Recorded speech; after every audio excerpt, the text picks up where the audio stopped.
Mic की समस्या है, लेकिन कोशिश करते हैं। मेरा गला भी फंसा हुआ है, रोज भाषण देते देते गला फंस गया। मेरा ही नाम है प्रशांत किशोर।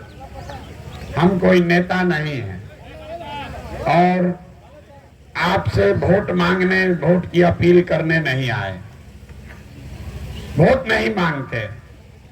2-2.5 साल से हम पैदल चल रहे हैं। करीब करीब 5000 गांवों में पैदल चल के गए।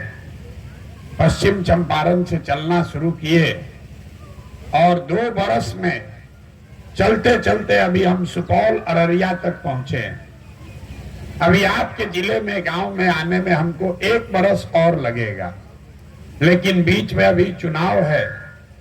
साथियों का मत है जन सुराज अब दल बन गया है, तो जन सुराज चुनाव भी लड़ रहा है।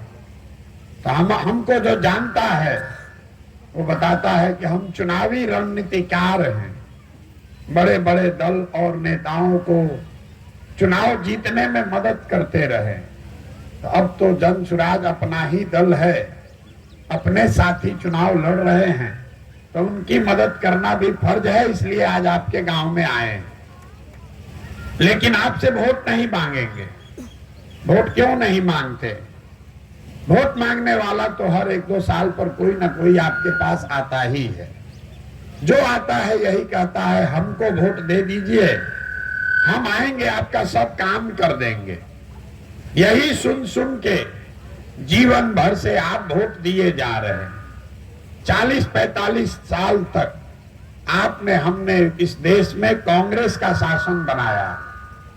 फिर 15 बरस गरीब के बेटा लालू जी को राजा बनाया गया।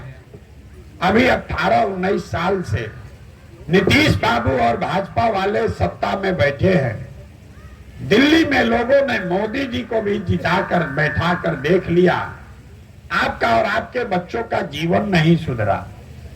तो अब आए हैं कोई प्रशांत किशोर। आप हमारी बात सुनिएगा, हम पर भरोसा करके हमको वोट दीजिएगा। तो इसका क्या गारंटी है कि जीतने के बाद हम आपके साथ धोखा नहीं करेंगे? जैसे पहले का नेता लोग धोखा किया, हम भी आपके साथ धोखा कर सकते हैं।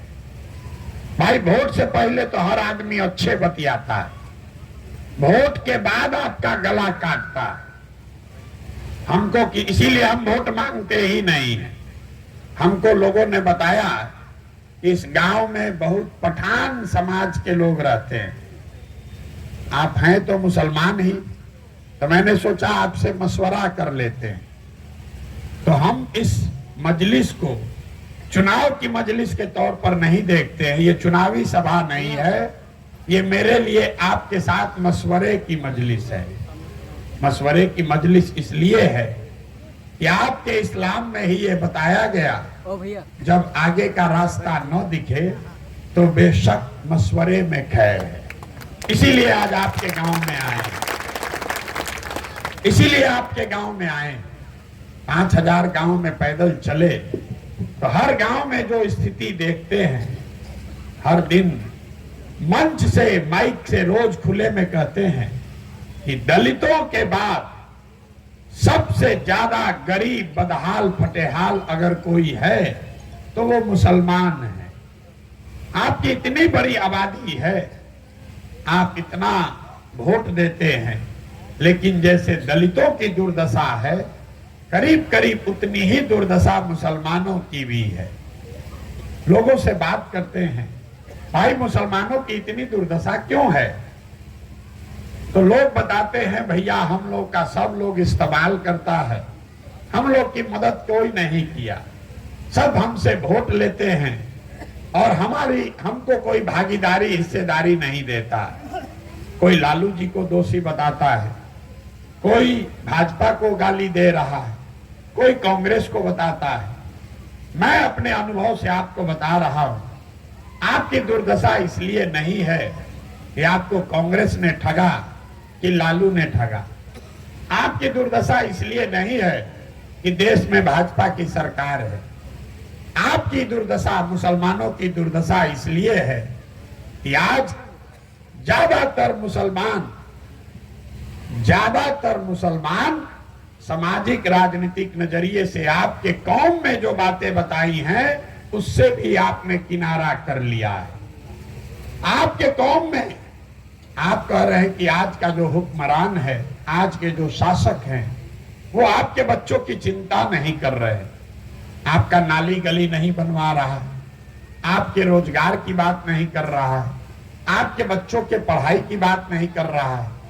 आज का जो हुक्मरान है वो जालिम है। तो आप ही के पैगंबर साहब ने तो कहा कि जिस कौम को अपने रहनुमाओं की समझ न हो उसके ऊपर जालिम हुक्मरानों को मुसल्लत कर दिया जाता है। ये प्रशांत किशोर थोड़ी कह रहे हैं, आप रोज इसको पढ़ रहे हैं, आधा पंक्ति पढ़ रहे हैं और आधे पर मशवरा नहीं कर रहे। अगर आज का हुक्मरान, चाहे वो बेलागंज हो, बिहार हो कि देश हो, अगर आज का हुक्मरान जालिम है तो पैगंबर साहब की कही हुई बात कभी गलत हो नहीं सकती। इसका मतलब है कि कहीं न कहीं मुसलमानों से अपने रहनुमाओं को पहचानने में, चुनने में गलती हुई है, तभी आज आपकी ये दुर्दशा हुई। यही आपसे मशवरा करने आए। आपको मशवरे की जरूरत है। वोट लेने वाला तो बहुत आदमी आएगा, मशवरा करने कोई नहीं आ रहा है। आपको मशवरे की जरूरत इसलिए है कि आपके हदीस में मुसलमानों को ये हिदायत दी गई कि अपने बच्चों के साथ इंसाफ करो, अपने बच्चों को अच्छा नाम दो, अपने बच्चों की परवरिश तरबियत का इंतजाम करो। और आज का मुसलमान, 2/3 से ज्यादा मुसलमान चाह कर भी अपने बच्चों के साथ इंसाफ नहीं कर सकते। आप अपने बच्चों को पढ़ा नहीं पा रहे, आप अपने बच्चों की अच्छी तरबियत नहीं कर पा रहे, इसलिए आपको मशवरे की जरूरत है। आपको मशवरे की जरूरत इसलिए है कि जिस कौम में लोग 5 बार नमाज पढ़ते हैं, आपके कुरान में पहला शब्द है जो अल्लाह ने कहा, इकरा। पहली आयत है, इकरा बिस्मे रब्बे कल्लजी खलक। आप रोज पढ़ते हैं, लेकिन जिस शब्द का मतलब है पढ़ो, वो कौम आज देश की सबसे अनपढ़ कौम है। और कोई मुसलमान बैठ के ये बात नहीं कर रहा है कि हमारे बच्चे पढ़ेंगे कैसे। आप दिन भर बैठ के बात करते हैं, लालू कैसे जीतेंगे, भाजपा कैसे हारेंगे, जन सुराज का क्या होगा, नीतीश का क्या होगा। आपको अपने बच्चों की चिंता नहीं है। आप इस हराने जिताने के दौर में जो बुनियादी बातें आपको बताई गई थी उसको भी आपने छोड़ दिया, इसीलिए आज आपकी ये दुर्दशा है। यही बात आपको बताने आए। आप हम में रहनुमा खोज रहे, हम में अपना विकल्प देख रहे। आपको लग रहा है कि लालू जी से नहीं हुआ, अब जन सुराज से हम लोग का भला होगा। हम आपको बता रहे हैं कैमरे पर, हम आपके रहनुमा ना हैं ना हो सकते। इतनी बड़ी कौम का रहनुमा कोई प्रशांत किशोर नहीं हो सकता। अगर आपको रहनुमा ढूंढना है तो सबसे पहले आपको जो इस्लाम में बात बताई गई, आपको समाज में जगह बनाने के लिए जद्दोजहद करने के लिए तैयार होना पड़ेगा। खाली बैठकर तकरीर करने से आप क्या कोई रहनुमा मिलने वाला नहीं है। और आज का मुसलमान, ज्यादातर मुसलमान जद्दोजहद नहीं करना चाहता है। घर में बैठ के 5 बरस खाली गुणा गणित कर रहे हैं कि कौन नेता आ जाए, कोई रहनुमा आ जाए, कैसे भाजपा को हरा दे। अरे भाई, कैसे हारेगा? जब तक जद्दोजहद नहीं करोगे, जब तक प्रयास नहीं करोगे, तब तक कोई सफलता मिलने वाली नहीं है। अगर ऐसा नहीं होता तो आपके कौम में लोगों को बताया जाता कि चुपचाप मौके के इंतजार में बैठे रहो, प्रयास मत करो, जब मौका लगे तो वोट दे देना। मुसलमान आज क्या करता है? आप किसी को वोट नहीं देते हो, आप चुनाव तक, लास्ट तक बैठे रहते हो। आप देखते हो कि कौन भाजपा को हराएगा। आपकी दुर्दशा इतनी है कि जीतने का बातें छोड़ दीजिए, जितना तो आप कभी सोचते ही नहीं है। यहां जितने लोग बैठे हुए हैं, आज तक हम दावा कर रहे हैं, आपने कभी ये नहीं सोचा होगा कि हम चुनाव कैसे जीतेंगे। जो यहाँ पर दानीश्वर अपने को समझने वाले लोग हैं, वो भी बैठ के यही बात कर रहे हैं कि भाजपा को हराया कैसे जाएगा। जीतना सोचना तो आपके मन से ही निकाल दिया गया, तो आप उसके लिए प्रयास ही नहीं करते हैं। चुनाव के अंत समय तक बैठे रहते हैं और फिर जो चुनाव के समय आपकी समझ से भाजपा को हराता दिखता है, उसी के ट्रेन में बैठ जाते हैं।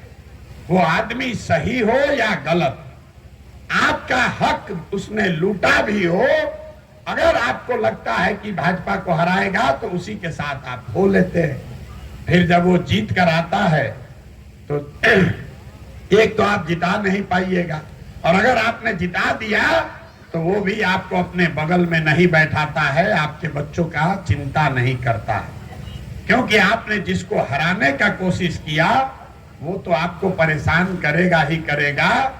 जिसको आपने जिताने के लिए वोट दिया वो भी कहता है हमको थोड़े दिए हैं, ये तो भाजपा को हराने के लिए सब वोट हमको दिया है। इसीलिए आपकी इज्जत नहीं है, इसीलिए आपको वो जगह नहीं मिलती है। अभी किसी ने कहा कि प्रशांत किशोर ने आपको, जनसुराज ने 25% हिस्सा दिया है। हमने आप पर कोई एहसान नहीं किया, और हमने ये सिर्फ मुसलमानों के लिए नहीं किया है, ये जनसुराज की परिकल्पना में शामिल है कि जिस समाज की जितनी संख्या है उस समाज से उतने काबिल लोगों को, याद रखिए सिर्फ संख्या के आधार पर नहीं, उस समाज के उतने काबिल लोगों को निकालकर उनको समाज में, राजनीति में जगह देने की प्रयास का नाम है जनसुराज। तो आपको एक सीट दिया गया है, एक सीट मिला है, लेकिन यहाँ का मुसलमान क्या कह रहा है? ये प्रत्याशी हमारे से बात नहीं किए, हमारे घर नहीं आए हैं, ये तो शेख हैं, हम तो पठान हैं, हम तो पासमंदा हैं, ये आदमी हम फोन किए थे तो उस दिन नहीं उठाया था। पहले आपको हक मिला नहीं, जब मिल गया, जब आपका दूल्हा बन गया तो आप बारात सजाने के बजाय खुद ही रोने में लगे हुए, ये भाई हम चले कि न चले। तो भाई जिसका दूल्हा है वही नहीं चलेगा तो कोई बारात में क्यों आएगा? यही आज आपको बताने आए। मेरे भाई, अगर आपको मौका मिला है तो इसको दोनों हाथ से पकड़िए। इसलिए नहीं कि कोई मुसलमान है या हिंदू है, इसलिए पकड़िए कि 35 साल से जो आप राजनीतिक बंधुआ मजदूरी बेलागंज में कर रहे हैं, उससे निकलने का ये रास्ता है। और बेलागंज में अगर ये आप रास्ता बनाएंगे तो ये बेलागंज में नहीं रुकेगा, ये बहुत आगे तक जाएगा। पूरे राज्य में मुसलमानों को, और मुसलमानों के साथ साथ वो हिंदू जो बिहार में एक नई व्यवस्था बनाना चाहते हैं, उनको ये रास्ता दिखेगा कि कैसे हिंदू, मुसलमान, अगड़े पिछड़े सब लोग साथ में मिलकर एक नई व्यवस्था बना सकते हैं। बेलागंज में आपकी लड़ाई किसी जाति से नहीं है, आपकी लड़ाई किसी नेता से नहीं है, एक प्रवृत्ति से है जहां नेता अपराधी है। अपराध और पैसे के बल पर यहां आप पर और आपके समाज पर, आपके बच्चों पर राज कर रहा है। आप चाहे या न चाहे, ये आपको स्वीकार करना होगा कि आप भी उस गुनाह में शामिल थे। अब आपके पास उस गुनाह से निकलने का विकल्प मिल गया है, ऊपर वाले ने एक अवसर दिया है, उस गुनाह से निकलिए। गलत आदमी को वोट मत दीजिए। आप अमजद को इसलिए नहीं जिताइए कि वो आदमी मुसलमान है, इसलिए जिताइए कि वहां यहाँ के गरीब घर का लड़का है और शायद जीत कर आए तो 7-8 महीने में यहाँ के लोगों के लिए कुछ अच्छा काम करे, इसलिए आपको उसको जिताना चाहिए। और अगर आप नहीं जिताइएगा तो आपकी बंधुआ मजदूरी खत्म होने वाली नहीं है, आपकी बंधुआ मजदूरी खत्म होने वाली नहीं है। पूरे राज्य में मुसलमानों की जो आबादी है 18%, कुछ लोग कहते हैं 20%, आधिकारिक तौर पर आपकी आबादी है 18%, और आपके टोटल विधायक हैं 19। सभी दलों के विधायकों को जोड़िएगा तो सिर्फ 19 मुस्लिम विधायक आज बिहार विधानसभा में हैं। ये बात कई बार राजनीति करने समझने वाले लोग करते हैं और बताते हैं कि मुसलमानों का हक मारा जा रहा है। हम आपको बता रहे हैं ये चिंता का कारण नहीं है। आपको 19 विधायक इसलिए हैं क्योंकि बड़े दलों में राजद ने आपको टिकट नहीं दिया। लेकिन मैं आपको एक दूसरा आंकड़ा देता हूं जो आपका आंख खोलेगा। आबादी के हिसाब से 1650 मुखिया बिहार में मुसलमान होना चाहिए। आबादी के हिसाब से 1650 मुसलमान समाज के लोग मुखिया होने चाहिए। पूरे बिहार में 1200 से कम मुखिया ही मुसलमान हैं। आबादी के हिसाब से 27,500 वार्ड सदस्य मुस्लिम होना चाहिए। पूरे बिहार में 11,000 से कम ही मुसलमान वार्ड सदस्य हैं। अब आप बताइए कि विधायक के लिए तो आपको आरजेडी ने टिकट नहीं दिया, मुखिया बनने से किसने रोका था? आपको वार्ड सदस्य लड़ने से किसने रोका था? वो रोका था आपकी मानसिकता ने। जो राजद ने आपके साथ गुनाह किया वो ये नहीं किया कि आपका वोट ले लिया, वो तो गलती है। आपका विकास नहीं किया ये भी गलती है। लेकिन असली गुनाह ये किया कि आपके मन में राजनीतिक बंधुआ मजदूरी घुसा दिया। आपको ये बता दिया कि तुम हमारे पीछे रहो, हमको वोट देते रहो और अपनी सुरक्षा, अपने विकास, अपने भागीदारी की बात मत करो। धीरे धीरे मुस्लिम समाज ने राजनीति में अपनी हिस्सेदारी की बात को सोचना ही छोड़ दिया। तो सिर्फ विधायक नहीं कम हुए, आपका मुखिया, सरपंच, वार्ड सदस्य सारे लोग खत्म होते चले गए। जन सुराज वो व्यवस्था है जो नीचे से, जमीन से फिर से आपके लीडरशिप को खड़ा करेगी। सिर्फ आप ही का नहीं, अगर कोई दलित समाज का है, कुशवाहा समाज का है, चाहे जिस समाज का है, लोग राजनीति नहीं करने का दूसरा कारण है उनके पास पैसा साधन नहीं है। कहता है कैसे चुनाव लड़ेंगे? चुनाव लड़ने के लिए आपके बाबूजी को बड़ा आदमी होना चाहिए। विधायक मंत्री का लड़का ही चुनाव लड़ता है। तो जन सुराज वो व्यवस्था है जिसमें आपको हम बता रहे हैं कि गरीब से गरीब घर का लड़का भी, अगर आपके पास राजनीतिक सलाहियत है, अगर आप बिहार में समाज के लिए, अपने समाज के लिए, अपने राज्य के लिए कुछ करना चाहते हैं तो पैसे का चिंता मत कीजिए, साधन व्यवस्था का चिंता मत कीजिए। आप जुड़िए, जन सुराज में आइए। पैसा और साधन का चिंता आपका भाई, आपका बेटा प्रशांत किशोर करेगा। लेकिन आपको खड़ा होना पड़ेगा। अगर खड़ा भी नहीं होगे तो कौन आपकी मदद कर पाएगा? यही बात बताने आए हैं। आपके यहाँ प्रत्याशी खड़े हैं, जन सुराज के प्रत्याशी खड़े हैं। बहुत मुसलमान लोग बैठ के जोड़ रहा है कि हमारा 40,000 वोट है कि 60,000 वोट है। हम आपको बता रहे हैं वो गिनती मत कीजिए, वो गिनती करना बंद कीजिए।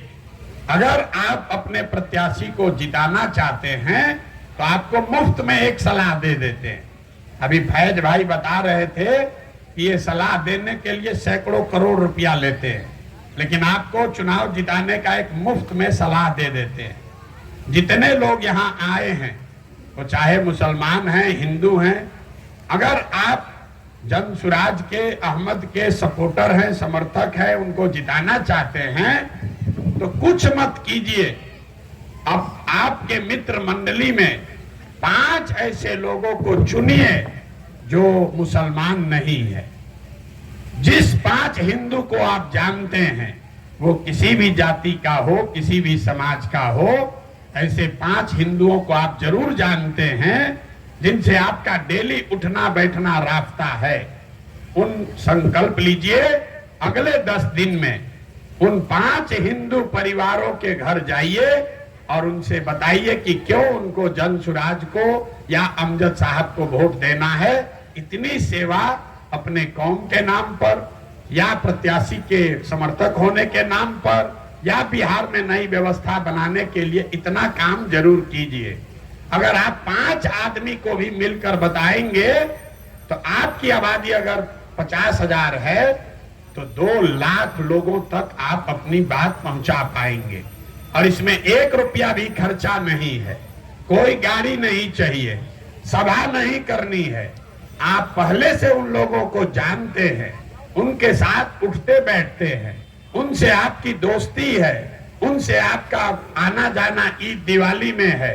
तो अब इतना कीजिए कि अगले 10 दिन में जिस 5 व्यक्ति को हिंदू समाज के आप जानते हैं उनको बताइए कि क्यों उन्हें अमजद साहब को वोट देना चाहिए और क्यों ये बिहार की नई व्यवस्था के लिए, बिहार से गरीबी पलायन रोकने के लिए जरूरी है। इतना काम अगर आप करेंगे तो हमसे लिख कर ले लीजिए, अमजद साहब कम से कम 20, 25, 50,000 वोट से जीत कर आएंगे। और नहीं खाली मुसलमान का वोट जोड़ते रहिएगा तो फिर 2, 4, 5,000 वोट से लटक जाइएगा, न जीत पाइएगा। इसलिए सिर्फ अपने कौम को इकट्ठा करना ये चुनाव जीतने का रणनीति ठीक नहीं है। समाज को साथ लेकर चलना है। कोई ऐसा गांव नहीं है जहां 100% खाली मुसलमान रहता हो। अगर 80 घर मुसलमान है तो 10-20 घर वहां हिंदू भी रहते हैं। ये आपकी जिम्मेवारी है कि अपना वोट दीजिए या न दीजिए, कम से कम जो 20 और परिवार है उन तक अपनी बात पहुंचाइए।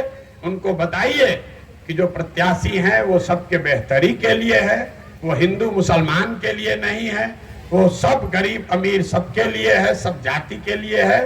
और जब आप ये प्रयास करेंगे तभी आपको सफलता मिलेगी। आप आए हैं, आपने हमारी बात सुनी, आपकी मर्जी है। अगर आप चाहें तो आपके सामने नया रास्ता दिख रहा है, न चाहे तो जिस लालटेन में इतने दिनों से आप किरासन तेल बनकर जल रहे हैं उसी का साथ किए रहिए। लेकिन याद रखिए, अगर वो गलती कीजिएगा तो लालटेन में किरासन तेल की तरह आप जलेंगे, आपके बच्चों का भविष्य जलेगा, रोशनी कहीं और होगी। तो अगर आप चाहते हैं कि आपके घर में भी रोशनी आए तो किसी दूसरे के लालटेन में तेल बनकर जलना बंद कीजिए। यही बात बताने आए हैं। बहुत बहुत धन्यवाद।